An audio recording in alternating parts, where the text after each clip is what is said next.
All right, thank you all for joining us today. To the alums who are able to hop on this session and talk to our students, thank you so much for your time and for being here, and for the students as well. As you've all heard from those of you who are returning students, this is our last session or last panel for the Undergrad Careers Exploration Week. And today our panel is on careers in consulting, finance, and tech. So we have two amazing alums who are going to talk to us about their experience within SDS and also their experience navigating their career trajectory into these areas and fields. I'm looking forward to our conversation. My role for today is to just facilitate and moderate the conversation and any questions that we have. But I'm gonna basically turn it over to our current students who are here to ask questions. So please think about those right now and ask as many questions as you can to learn more. Just some housekeeping items. Since we have a smaller group today, you can feel free to either unmute yourself, you can put your questions in the chat if you want, but try to interact. This is a networking session. And if you're able to turn on your cameras, definitely do so if you are able to. So I'm just going to start off and turn it over to our alums who are here to introduce themselves. So Mario and Sahana, if you want to introduce yourself, talk about a little bit about your majors when you were here, when you were at Illinois, and a little bit about your current roles and your current organizations. Mario, you want to start us off? Sure, yeah. So I'm Mario. I graduated over 2 years ago. I graduated December 2020. I studied chemical engineering at Illinois, so I did a bit of TAing, like a few different classes. And then I spent some time, about a year, in consulting, doing like a lot of tech consulting and migration work. And then I've spent since July at JPMorgan working as a data engineer in our payments practice. So we have a new platform internally for our payments organization, and I'm helping around data engineering there to build out reporting and analytics for that platform. So that's what I do day to day and my focus.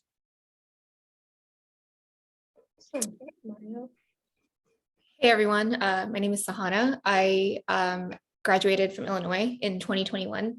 I majored in chemical engineering and minored in statistics.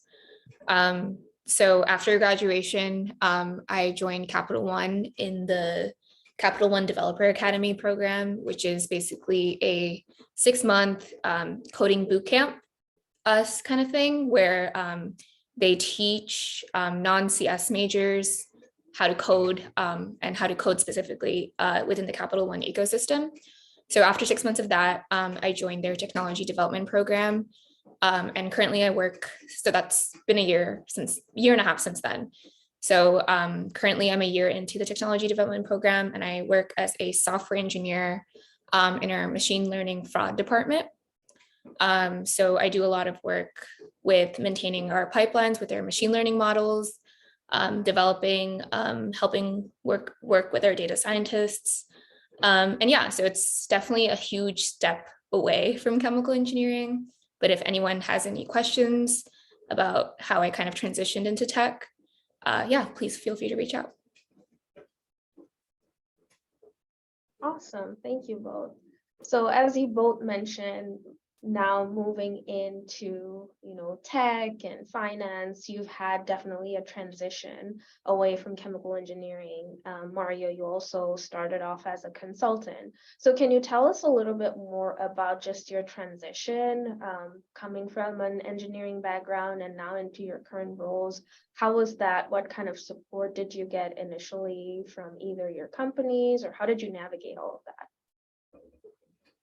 I can start. So for me, it was more out of necessity, and it was very abrupt. So my last internship was with ExxonMobil, like very traditional, and that was really focused like on that internship, like, and getting a full-time job after it. And then at the end of it, Exxon said, okay, none of my intern class got a full-time offer, basically, like, and a lot of people at my plant were getting laid off. So I came in that fall basically looking for anything. And so I cast a really wide net, and I had some experience through a campus organization with consulting. So I knew some people and the path that they had gone down, and I knew like some chemical engineers who had gone through that path. So I talked with some of them to like do some interview prep for case questions for like consulting jobs, and I was able to eventually land a job with my old firm, Protivity. And that was kind of a fast transition, and like I said, out of necessity. But you'll find, like, if you look through LinkedIn or through like people that you meet online, you'll find a lot of people have made like similar transitions. So I was able to kind of reach out to them. Like Patricia helped me connect with like a former alum to help me prepare for case interviews. So that was a really helpful thing. And then the other thing too was that even though like the work environment where you are seems like a big and sudden change, like there's still a lot of your skills that you can leverage, and people will seek those out. Like everyone who comes through SES has like a really good analytical background, and there's a lot of need for that everywhere, like not just in a chemie environment, but it's more about shifting and trying to understand how you can leverage your skills rather than like the exact equations. Like you're trained in a very like methodical way how to approach and solve problems, and those are still helpful everywhere else. So I was able to rely on a lot of that as I've transitioned through multiple roles. Yeah, I think for me, it was pretty intentional. I wanted to make the switch switch away from chemical engineering. Not because I didn't like it. I did like studying it, but I couldn't see myself in a full-time role working in chemical engineering. So I think between like my sophomore and junior year, I started prepping for different industries. So I also did a lot of consulting prep. I started looking into analytics, and I was actually planning on going to grad school for analytics or data science or something like that, because I came from an engineering background. And again, that is something a lot of people do. But I then heard about Capital One's program, and it was literally made for like people like me who didn't come from like a background in computer science but had an interest in it. So I applied, got in, and that's kind of how I made my transition. And I think a huge part of that was because I think Capital One, for example, is one of these companies, but a lot more companies are recognizing that to be in tech, you don't have to come from a CS background. Like a lot of people in tech come from a huge variety of backgrounds, and they really wanted to capitalize off of that. So it was a really good opportunity. And I think if you recognize early enough, or even later in your career, that this is something you want to do, then there are resources out there to help you. While I was in college, my internship junior year was affected by COVID, so it got canceled. And it was like an analytics internship working for a small startup. And then I was obviously upset when that happened, but that summer I just took like a Coursera class, and I learned a lot about coding, data science, a bunch of those things. So there is so much available out there, and like free resources out there to kind of help you get where you need to go. Awesome, great. Thank you so much for answering my question. Students, do you all have questions at this point? Yeah, I do have a question for you guys. Since you guys are chemie too, I'm also a chemie, but I want to be a process control engineer in the future. Do you think there's any other things I can do? I actually did 2 internships in process control. That was my last one too. I think one of the things that will make you more attractive that way is programming skills. Like I'm assuming all of you still have to take CS 101, that Python class. Like that one is a relatively easy class. And I think for me, the first internship I did was process control. And it was only because my manager, like the plant I was at, got offered a list of interns in our resumes, and he's noticed programming in there, and he was like, I'll try that out. He's like, and he just like plucked me out of it and kind of got my start that way. So I think anything with programming is useful. Like I think the technology that people use in process control is not something that you probably will get exposed to through like any online courses or like through school, but it's more about the way of thinking because companies change software, companies will like get upgrades and things like that. So pigeonholing yourself to like one specific software or stressing about it is not as important, but it's more about that focus and training yourself and how you think. And that can be very valuable because I went from, my first internship was at Lyondell, and then going to Exxon, it was like very different control systems. But the people who hired me were like, no, you still have that training. We can just leverage it and teach you the new syntax. But that's relatively easy when you already are like trained in thinking that way. So that would be my thoughts there with that. Yeah, I don't really have a background in process control, but I do agree with Mario saying any kind of programming knowledge will kind of help you step outside and like be more visible to recruiters for sure. I see. Thank you so much.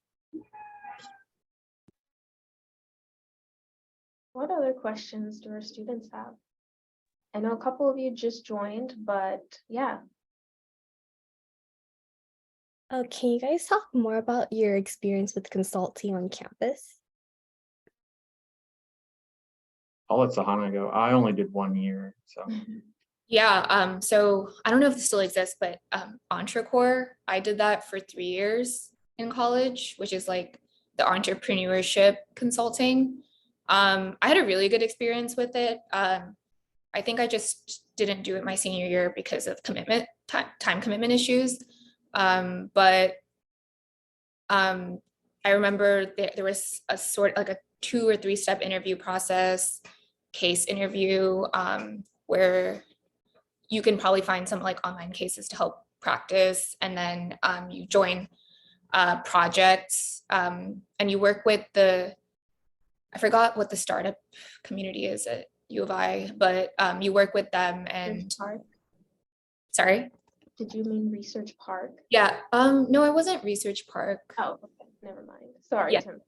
I completely forgot the name, but I can find it for you. But basically, they reach out to Entrecore and they're like, we need consultants to help work on this project.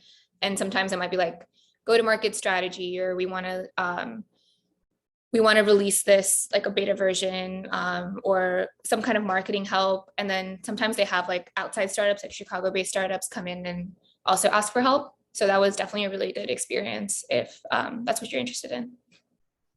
Yeah.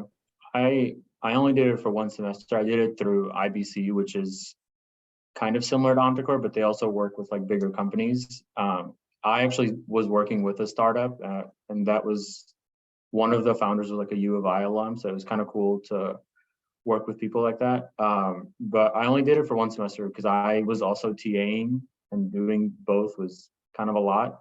And so I wanted to focus more on that, and I was more passionate about like the leading a class and going down that route than the consulting piece. I thought for the time I was putting in at that point, I thought I had gained enough out of it to get something useful later. And that's why I kind of stopped, because I thought I would have a better time dedicating myself fully to one thing than like stretching myself over 2 things. So, but it was still very fun, and I think taught me a lot of good like skills, especially when it comes to around like how you present yourself, how you like conduct presentations, research. Like those are things that you may not do as much in terms of like with a business focus in chemi. And it's pretty cool to go through that and put that together for like clients and things like that. So it was still a very positive experience. Yeah, so if any of you are interested in consulting, there's a bunch of consulting student organizations on campus. The ones that were mentioned by our alumni, I put the links of them in the chat. And a lot of these consulting RSOs actually recruit students during the academic semester. So if you're interested, definitely check them out and join. What other questions do we I have have? a question. I joined late, so I don't know if it has been asked or not. No worries. What are some pros and cons working as a consultant in the compares to a normal engineer. And a side question would be, do you travel out for the job? So yeah, so when I don't work as a consultant anymore, but when I didn't travel. I worked from 2020, early 2021 to like mid 2022. So people were still not really traveling at that point. Like I never went, or actually went to the office twice the entire time I was employed there. So not really much travel. But one of the biggest focuses is really like the level at which, or the level of the people with which you're working. So in engineering, the highest level you'll kind of work with people on is like maybe your plant manager or like somewhere kind of around there. On like if we just think like a traditional process engineering role. With consulting, some of the clients I was working on, like I would give presentations or like demos of my code to like directors of accounting for like major healthcare companies or like major retail companies. So you have to be a lot more like prepared and kind of on your game because they're investing a lot of money in your consulting firm to kind of come in and do this work. And you're also, you just want to be polished and maintain a good relationship with your client. Like I think that emphasis on like the client relationship is not something that you really find working in like a traditional chemie role. And it takes a little bit of getting used to, which is like something that I credit like the IBC work that I did with like getting me kind of up to speed on that. So when I joined, I had spoken to a client before and I'd given presentations. And the other thing too is the scope of the work that you do. I was talking to Jennifer when I first joined this call today. One of the things about consulting is your projects go really quick, and then you go from one client to the other to like to the other and to the next. So it's always, you're always kind of like starting over on something. It may be the same kind of work, it may be different work, but for me, that experience kind of wore on me a little bit. I was like, okay, I don't want to spend every 3 months getting access to something new or like getting to know everybody else. For some people, it can be really exciting and really fun, and you learn a lot really quickly. But it's just about your personal preferences. And for me, I felt like I had gained a lot at that point to then make the next career jump that I wanted to make. So that was why I also exited. I can't really speak to consulting, but if I have any advice, I do, like my friends who do work in business consulting, they do feel like, and this is like no shade to the career at all, but they do feel like their work is very minuscule compared to like what the project is. So a lot of the time they'll spend hours and hours working on like PowerPoints and things like that. And then they don't feel like they're really making an impact. I'm not saying everyone feels this way, but it is something I've heard in many places. And even within the firm, I feel like that can still is possible. Like I think even between firms is definitely something I've heard before as well. And then I had friends on projects, like even within my firm, that would be stressed out about a project, and then I would be on my project. Like sometimes I would be not stressed out and I would be like, oh, like 40 hours a week, like keep your things smooth. And then there would be other times where you're like really going for it and you got to get something out by a deadline. So the work is a lot more like dynamic as you're doing things, whereas like a traditional engineering role, you kind of know what to expect for many months out and is a little bit more predictable, which I think sometimes can be pretty nice in what you're doing. All right, thank you. Yep. So kind of going off of that question, since Maria, you mentioned work hours, how is your work-life balance in the tech world? Oh, I think it's terrific. Everyone that I work with does a smooth 40 hours a week. It's pretty good. The one thing that our firm does is that we are required to be in office 3 days a week. So in Chicago, that's like in our office building in downtown Chicago. So I know that's something like when people think about technology roles elsewhere, it can be some companies are fully remote or et cetera, but we are 3 days a week in person. So that's one thing, and people go in, but everyone on my floor, like around 8 a.m., you start hearing the door like opening and closing from everybody getting in, and then around like 4 a.m. it's the same thing happening, everybody leaving. So that's most of like it's a pretty predictable schedule day to day. The only like deviation from that is sometimes when we have releases in our code, basically the code that we work on, we then push it to production to actually be used by all of our user base. Those can sometimes require like working a little bit longer or working like sometime on a weekend, which everyone is really good about. Then like they let you make that time back like some other time. So if you support a weekend release for a couple hours, then like next Friday, your manager will tap you and say, hey, just take a half day and go home. So everyone I work with that does that is pretty good about that, and people respect that you're putting in the time and contributing to that, but then still they kind of meet you halfway with it and make up for it elsewhere. Yeah, I completely agree. My work-life balance is really, really good. I think like everyone, well, everyone is a stretch, but I feel like a lot of people who work in tech do feel that the work-life balance is good. And they do put a lot of emphasis on like mental health, especially at my company. So like they'll give you like a day off every month just to invest in yourself or something like that. And then the exceptions that Mario talked about, completely true. Sometimes if you're an engineer, you'll be on call, but that will rotate among the engineers in your team. So like my team, we do it weekly. So if I'm on call this week, that means I have to be available past work hours. And that will rotate. So next week, another engineer would take it. The week after, another engineer would take it. So it's, and on top of that, it's really team dependent. You can't really, like some teams are worse than others. Some teams are better than others. But I would say in general, it's definitely really good. Yeah, that's one of the things I've seen with on-call. For example, one of the teams that I work with, when we work in our agile environment, we make the on-call time that you're available part of your workload for the next 2 weeks, so that's kind of factored in, so that you're working on less items like day to day, but that time that you're available, somebody is picking up it. So it's a good example of how even the teams that you're working with will take that in consideration and make up for it, and not just expect you to just be available with no relief. Awesome, that's great to hear. Any other questions from students?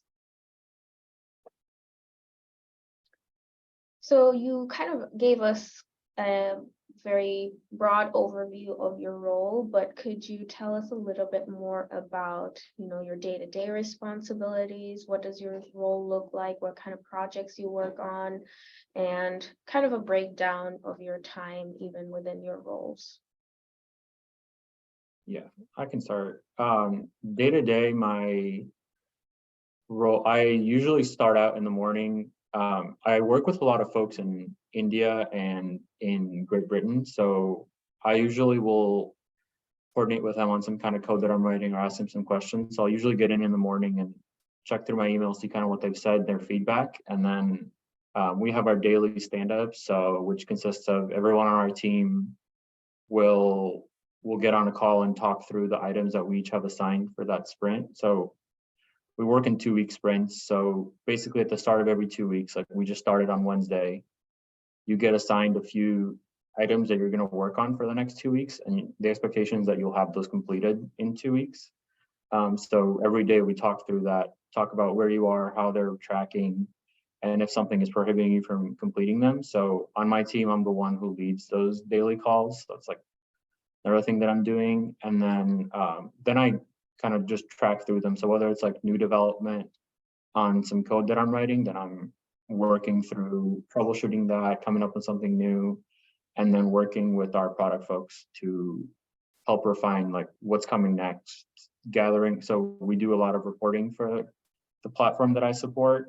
So a lot of the work that's special to our team is that I'm on a lot of calls with our business and our product teams to gather requirements of what they want. So basically translating what they would like to see on a dashboard, on a report, to then actual technical requirements and code that we will write.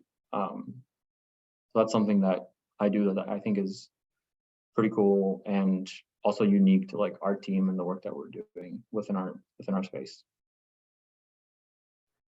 Yeah, basically similar situation for me. We also work in 2-week sprints. Every day I have a stand-up call at 10:30, which is like the first official meeting of the day, but people usually log on like an hour or a couple hours before then to just get started early on their work. But basically that's just where stand-up is, where you just talk about what you've been working on the past day. If you have any impediments, if you need help on anything, stuff like that. Long term, like every 6 weeks or so, you'll kind of plan out the quarter and see like what's coming up soon. And that's also dependent on our product teams, our design teams. So there is a lot of, especially in my experience, I think there is a lot of interaction with people who aren't engineers. So it's there, like, I know there's like a stereotype where like, you know, engineers are kind of like heads down people and they don't really like talk to anyone. In my experience, like I do talk to a lot of people, but I would say it's more of like a 60-40 split, like 60% of the time I'm working and 40% of the time I'm talking to other people. So it is definitely it's not a not social job. Working from home might make it a little different, but yeah, I think one thing I would note is that banking in general, so for example, like Capital One, I'm sure JPMorgan too, has a lot of regulation involved. So there's a lot of hoops to jump through in terms of like what we can and can't do. So that might get annoying, but that comes with like every industry, but I feel like a little bit more in banking. So there might be like just those days where you're working on security related issues and like having to fill out forms on forms on forms. But I think like for the majority of the time you're like, I feel like I'm actually coding, I'm actually kind of making an impact. Yeah, I agree with that. The regulations are definitely always present and something that you're thinking about. So whether it's like on the project and the code you're working on or something like your administrative tasks, like if any of you trade on like Robinhood, that's very regulated when you work for a bank. You have to clear everything. Like, so those are like some of the intricacies of working for a bank, but for the most part, there's really good systems in place to help you move through them quickly and accurately and safely. So even though they're there, everyone is prepared to helping you like push forward through there.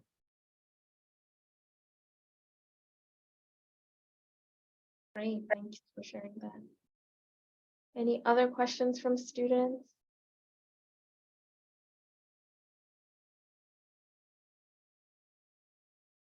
So some of you mentioned being involved with, you know, the student organizations, working on your consulting practice as well, but what kind of things were you involved when you were here on campus? And do you think that has helped you land your roles, or how has that helped you throughout your career so far? For me, I think TAing helped a lot. People like to see that you're able to like kind of leading outside of what everyone else around you is doing. So that was a unique, and like that still helped me to this day, like leading our team through stand-ups and like helping organize a team, like it's still very useful. For me, the consulting experience I had was like directly related to me getting the first job that I did, because I practiced a lot of case interviews, and I think I probably only got the interview because I had previous consulting experience and I knew what to expect. So that was a very great and helpful thing. And then also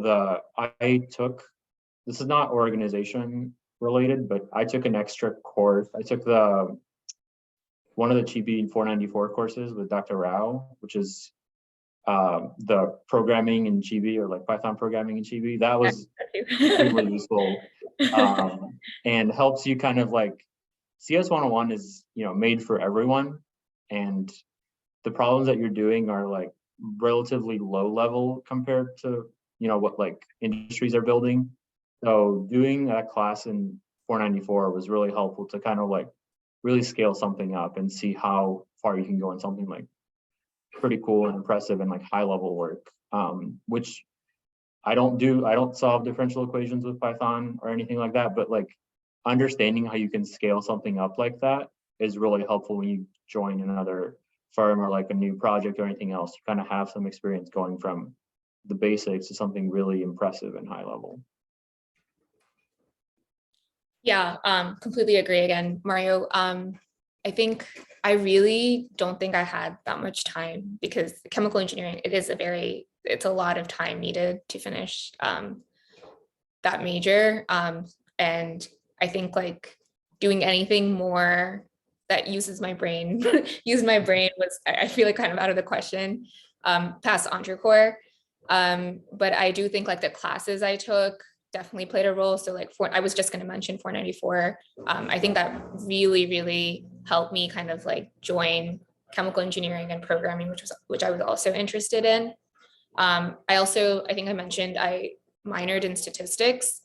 I think statistics is like one of the most useful skills like someone can have in like virtually any industry. It helps you think about data, and it helps you think about basic data in a more informational way. So like what I have all this data, like what am I supposed to do with it? And what kind of conclusions can I make from it? What kind of predictions can I make from it? And I think having that on my resume and definitely helped because, you know, like when I was hired at Capital One, like they definitely I didn't have to do a technical interview. They didn't hire me based on my technical skills. They hired me on like my potential. And that's like same goes for anyone who kind of transitions. They hire, and I think for a lot of college students, like when you first go to your first job, they're not going to expect you to know everything. They're hiring you on your potential to do well. So if you can display that potential in other aspects of your college life or your academic career, then that will definitely be a plus point. I agree with that. And I want to echo that to say that also applies to your second job. So as someone who worked on a completely different tech stack and language at my first job, that like my manager kind of seeing my potential to then translate that to something else still helped me get this job. So I was working on Python and like Microsoft Cloud there. Now I'm working in Java, which I had to learn in the last few months, and in AWS here. So I think it's something I said at the beginning too, which is that being able to understand how your skills translate from environment or like different industries, thinking of your skills in like a broader level will help you move between industries and companies and anything like that, more than like trying to hone in on being like the expert on one thing.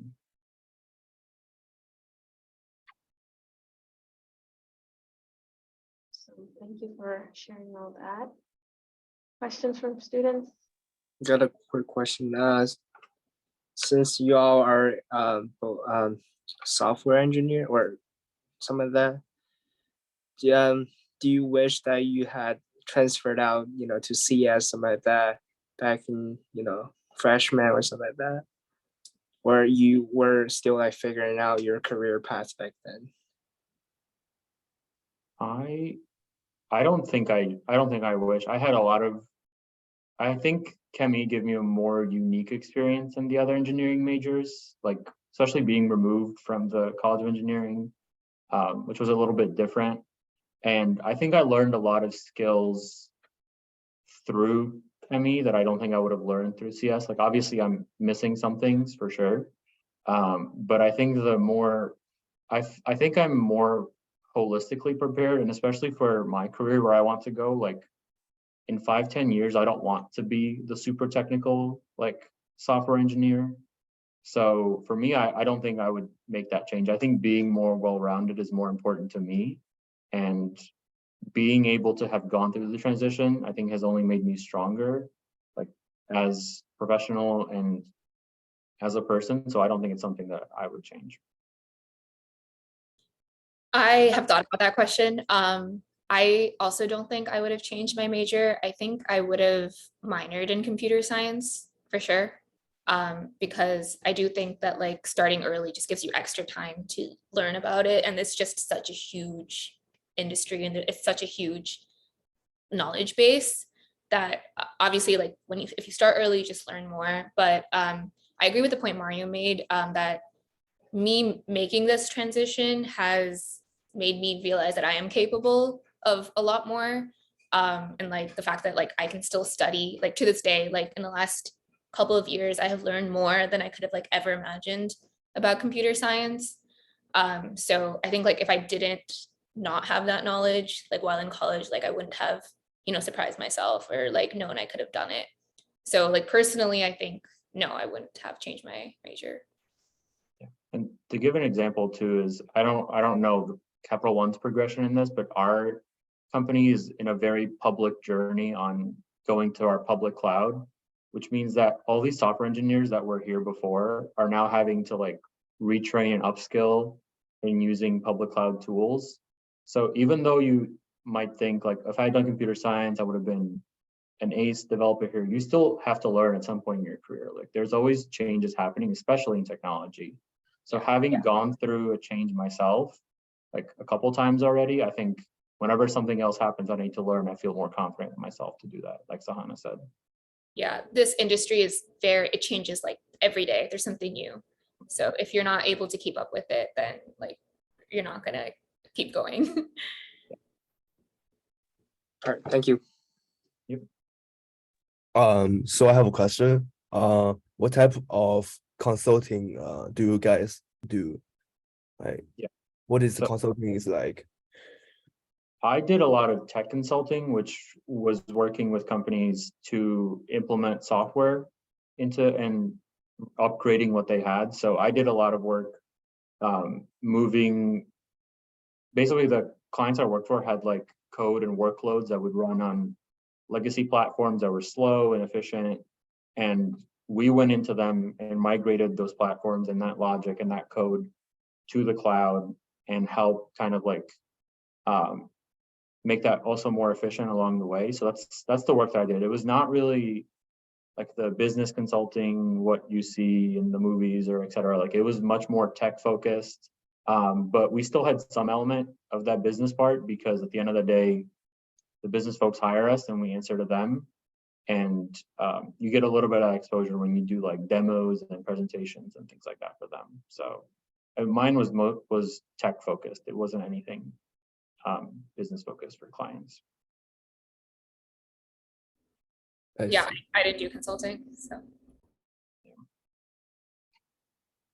Jianfeng, I think you joined late, so Mario is right now in software engineering, as is Sahana, and Mario had some experience in consulting before, but now in a different role.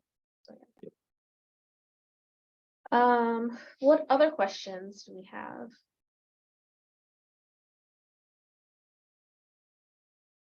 So initially, as you transitioned into your roles, what kind of support did you have? Do each of your organizations, did they have any formal training programs? I mean, Sahana, you mentioned a little bit about that, but did you also have mentors who guided you through the whole process? Can you tell us more about that? Yeah, Sahana, you can talk about the program. Yours is much more structured. Yeah, so it was basically like school. So it's called Capital One Developer Academy. So for 6 months, you just went to lectures. You had mentors, obviously people who like graduated the program earlier. You even had like a higher level like VP mentor.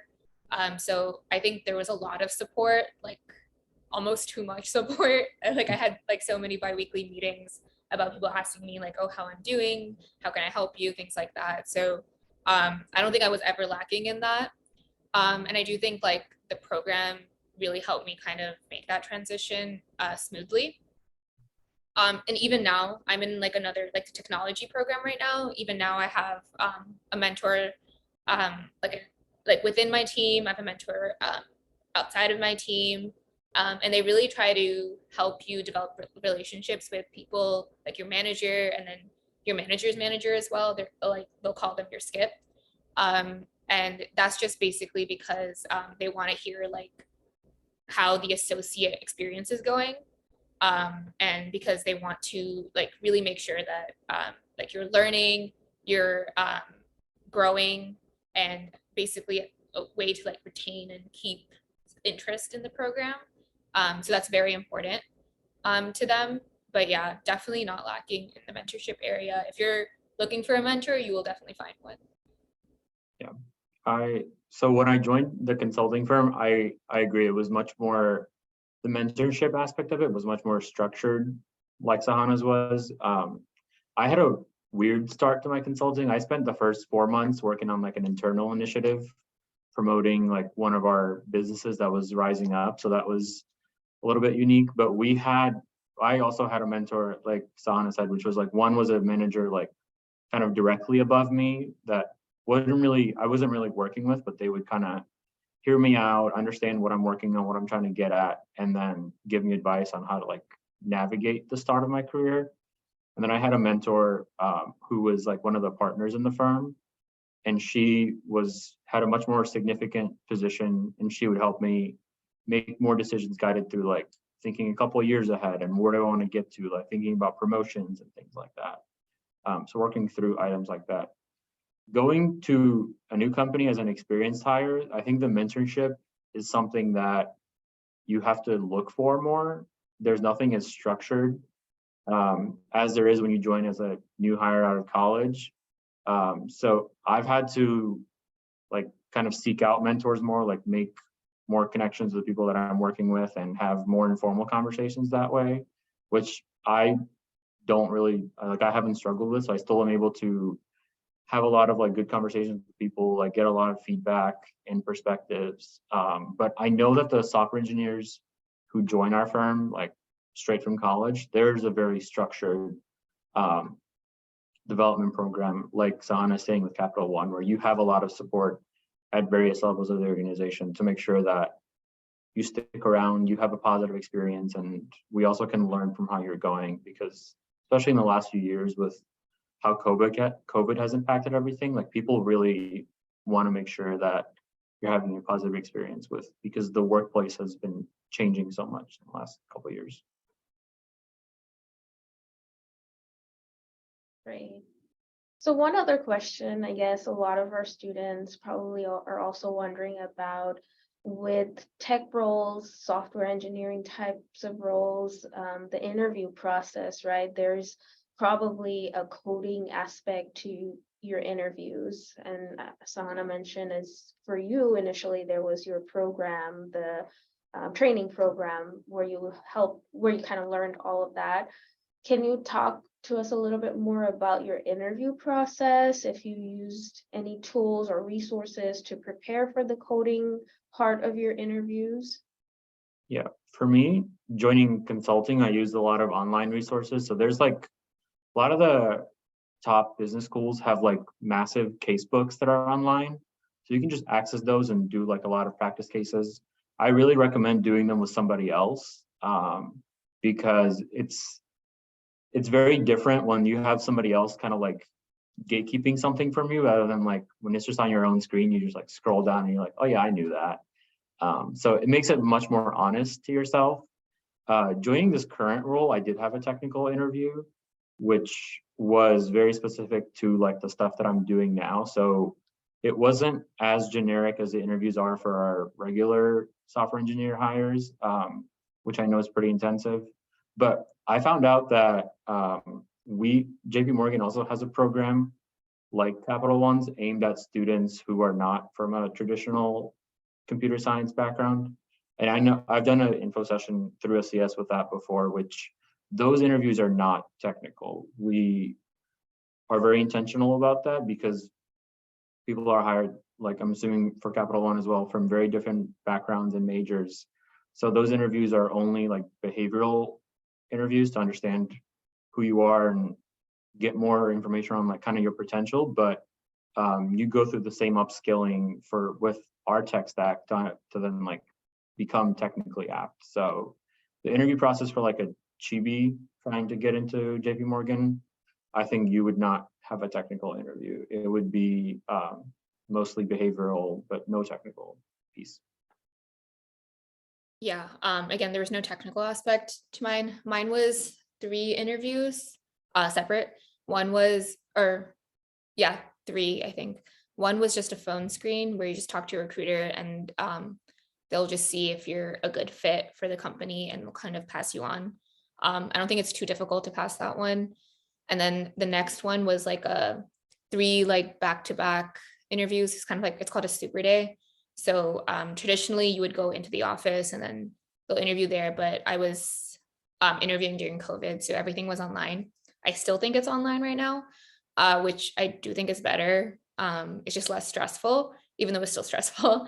But there was a job fit, where they kind of assess your personality and kind of gauge how interested you are in technology. So they'll ask you questions about like, what is some kind of technology that you find interesting, or name an app that you think is cool. Why do you think it's cool? And so they'll kind of ask you questions like that. And then the last one was like a case interview, but it was a math heavy case interview. So it's not difficult math, but I think when you're kind of on the spot, case interviews can be hard. And you get confused, but like you can ask for help. And a lot of those interview resources, like the questions they ask, are repetitive. So they're on Glassdoor, they're online, they're on Reddit. So definitely that information is out there and available. Yeah. No technical. And like Sahana said, case interviews are very predictable, and especially for like an entry-level role, they're not like the most, like you'll see case books out there that have like MBA level cases.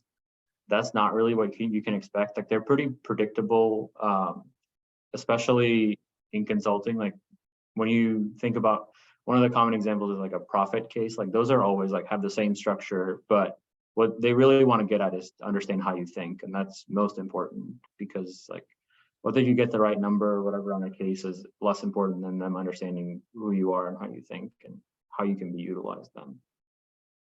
And also doing some case interviews, really speaking out your thought process out loud. I think that is also a big part of it to be successful in them.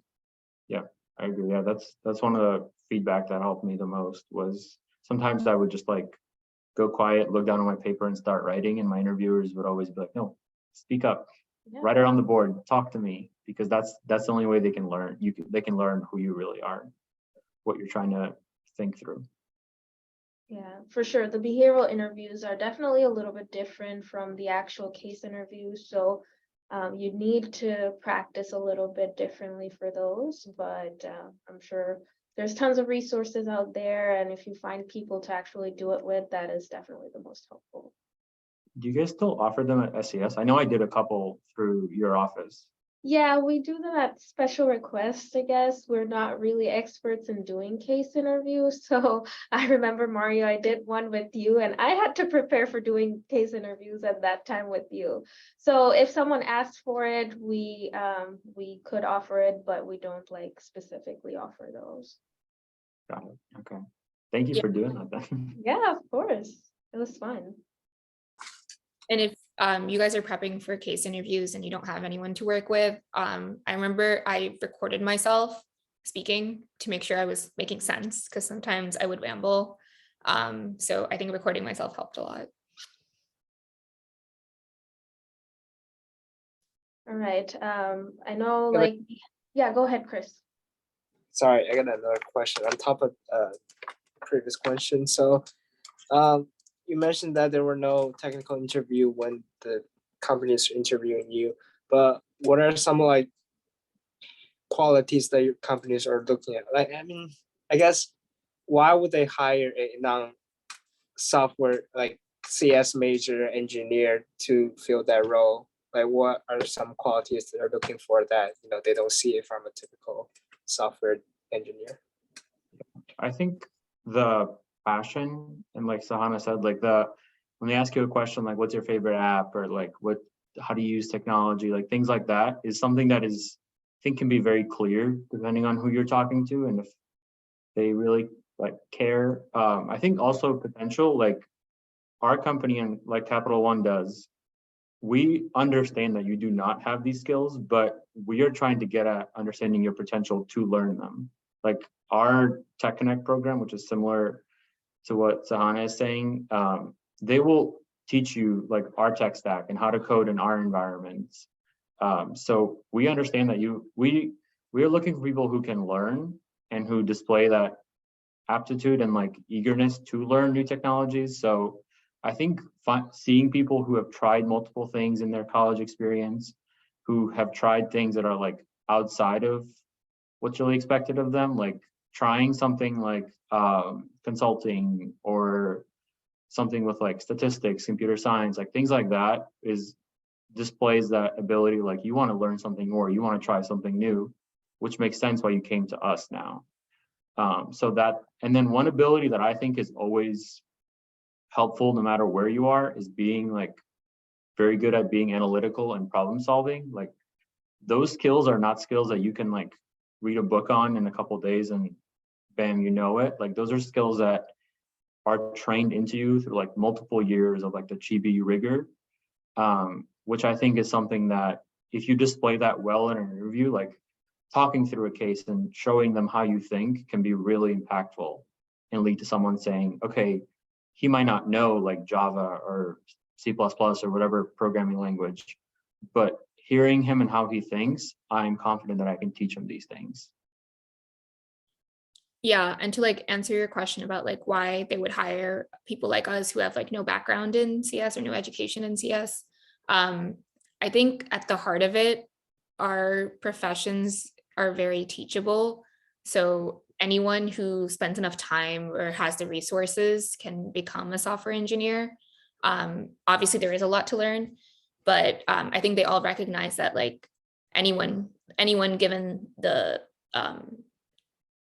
time and resources and aptitude for it can become one. And it's just their way of investing in a group of people with like, I guess, like untapped potential. Because if it weren't for programs like these, the chances of us going into this career of software engineering would be pretty low unless like we went back to school or we were like kind of self-taught, which is also very hard.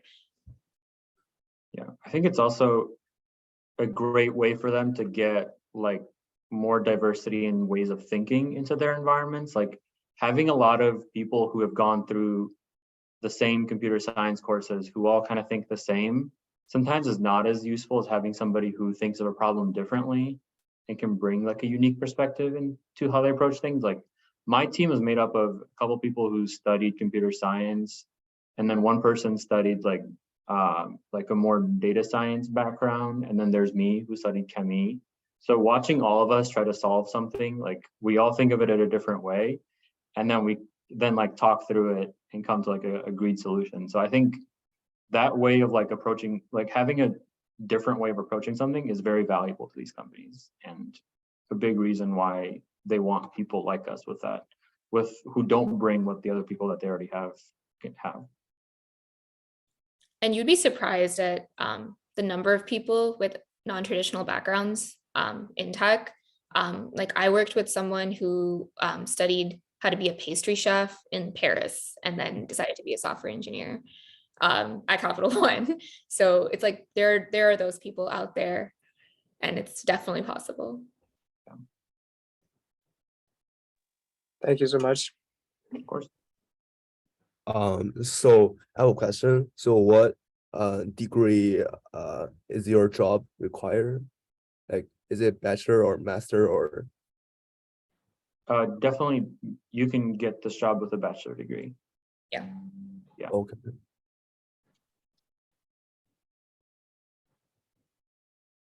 Right. I know some of you may be heading to the SDS etiquette dinner. So even though the event said we're doing this until 6:30, but I want to be respectful of everyone's time. And if you have maybe some last minute questions, we can ask that. But if not, I'm going to end our event a little early tonight. So we may have about like 10 minutes or so remaining if you have other questions.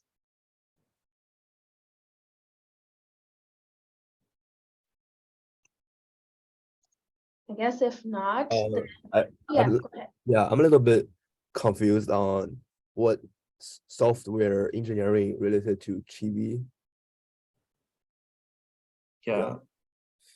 So, I mean, I don't work on anything related to Chibi. I think for me, the things that the ways Chibi has been useful in my degree has been that I'm able to be highly analytical And the GB program offered me opportunities to learn more software skills, like through classes like CS 101, GB 494. Like those classes allowed me to gain more programming skills and then use them in my current role. And then also just like the analytical and problem solving nature of Chibi is still really useful in learning new technology, which allows me to do my current job.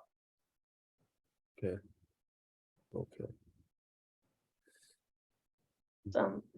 So any last minute thoughts from alums for people who are planning to step into roles in tech or even consulting or banking types of stuff? What advice do you have for students? I would say don't be intimidated. I had a student reach out to me from SES a couple months ago, and she was going into a consulting role, and she was like, oh, like, I don't have a business background, like, how am I gonna do this? And I was like, no, you have so much already. Like you have a lot of really strong skills that you're learning, and by the time you finish your degree, you'll have many more. So I think that's the first thing. Like, you don't go into these interviews and highlight the things that you don't know. Acknowledge them for like a second, say, hey, I don't know Java. You're like, but I know these other things. Here's 10 other great things about me that showcase that I can learn it and that I can still be successful. That would be the like most important advice I would give anyone trying to do something that's like not chemi, is remember that you still have a lot of good skills that will translate somewhere else.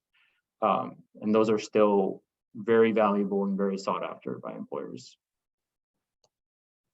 Yeah, I think for me, advice I would give is just be open about what kind of possibilities are out there. Like when I decided, like I kind of wanted to do something a little bit more technical in college, I was very heads down focused on like, I want to get my master's, I want to go into data science. And I think I might have blocked out other opportunities that could have been good for me.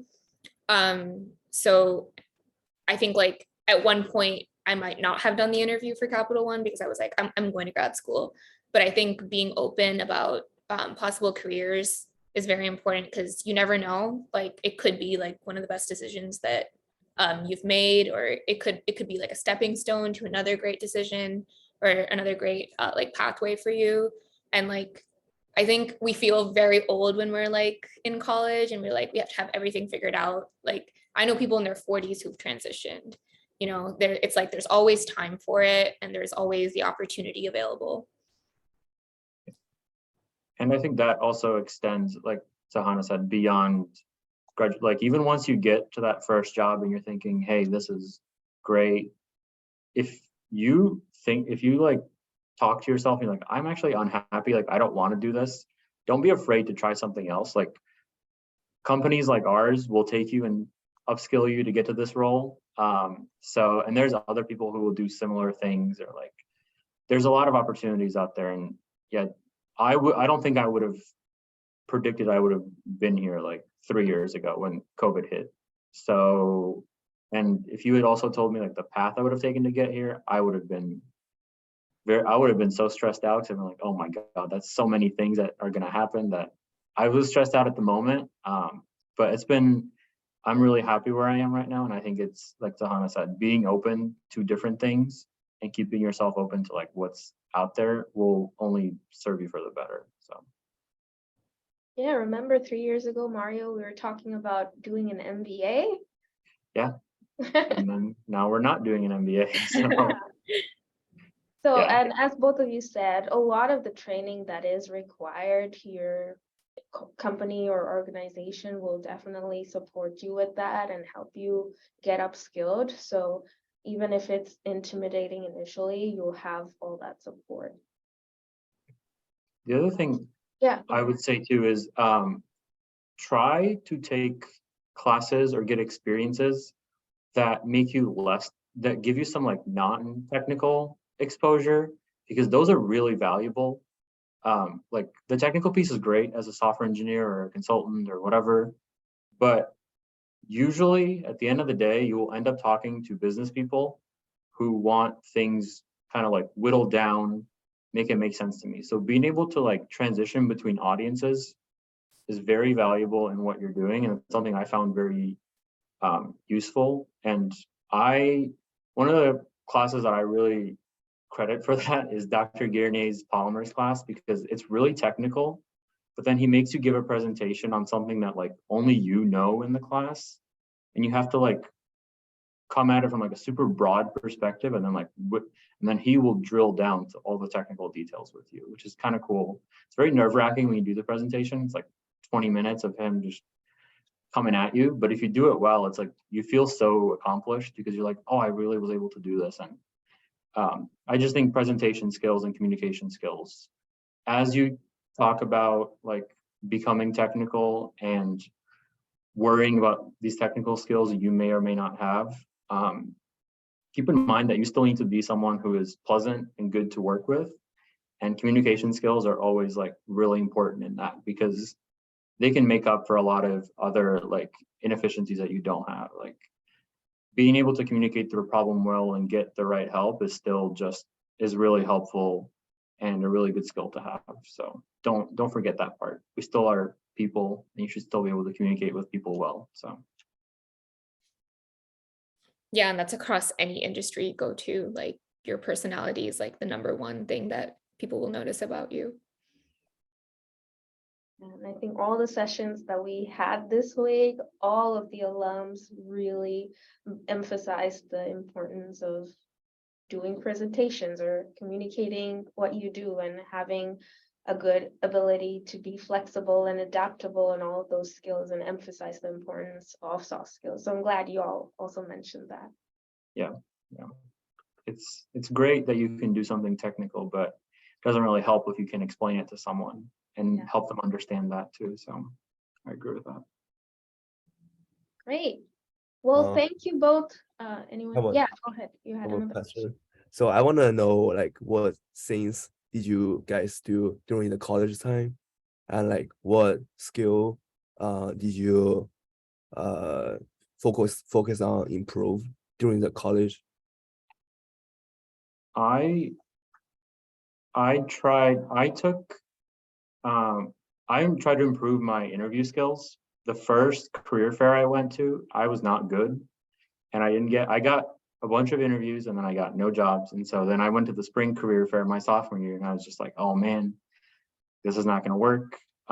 So I took like a couple communications classes, which helped me like understand like my skill set like more holistically, and becoming a good communicator in addition to being like a good technical person. And that was one thing that I like worked on throughout my college experience. Was like by the end of it, I was very confident in front of a room, presenting to people, like leading groups, doing things like that. And that's something that I worked on throughout, and I always tried to like stress with myself. Yeah, I agree with that. I think your personality and your potential will get your foot through the door, and then obviously like you'll still need that afterwards, but it's like the first step in, especially as college students. And then beyond that, I think both of us talked that we both did consulting on campus. Mario, I think you said you TA'd. Yeah. And then I took some classes on Coursera on programming, data science, things like that.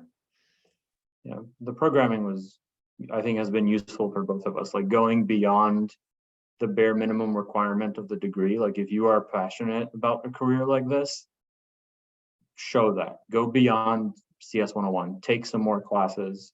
You don't have to do excellent in them. Like, I mean, you should still do well and keep up your good GPA and all those things, but showcasing that like passion for those things beyond your degree is really helpful and will make you stand out to a recruiter when you show up there as a chemical engineer and say, hey, I want to join this job. They can see that you've tried other things and that you have this passion. And all recruiters I've talked to, they see my resume and they're like, oh, why are you interested in this role? You know, like junior and senior year when I was like applying, I stood out because I was a chemical engineering major and I was applying for non-chemical engineering roles.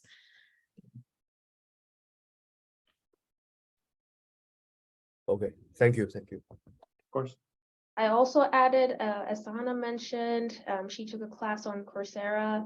Coursera UIUC has a specific Coursera page as well, where you can actually complete full degrees like online masters in computer science, MBA types of stuff. So if you're interested in taking some courses there, you can definitely explore that. And then LinkedIn Learning also has some resources if you're interested in taking some data science or programming courses. So yeah, definitely explore and try those out. Yeah, if you guys are looking to learn something new, cloud is something that is very big. Every company is moving everything to the cloud. So being familiar with cloud tools, even if you just pick one cloud and hone in on that, is still really useful and valuable, because those are tools that are becoming more and more commonplace. So being able to show up day one with these tools already in your belt is really effective. And like, if you have the time to learn something new, that's something I would recommend. And there's like a ton of free courses with that, like in those links that Jennifer mentioned, and also through like Microsoft and Amazon themselves, they offer a lot of that training too. Awesome. Well, thank you all so much for both your time and your valuable advice, your knowledge and words of wisdom. I really appreciate you spending some time here with our students and answering their questions. I'm sure all of them learned something new today.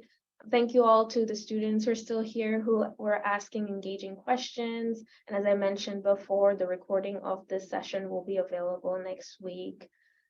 So yeah, a virtual round of applause for both of you. And thank you so much for being here and spending some time this evening. Thank you. Thank you. Yes, Yeah, Jennifer. thank you for having us. Thank you. All right, have a good night, all of you. Too. Bye. Thank you.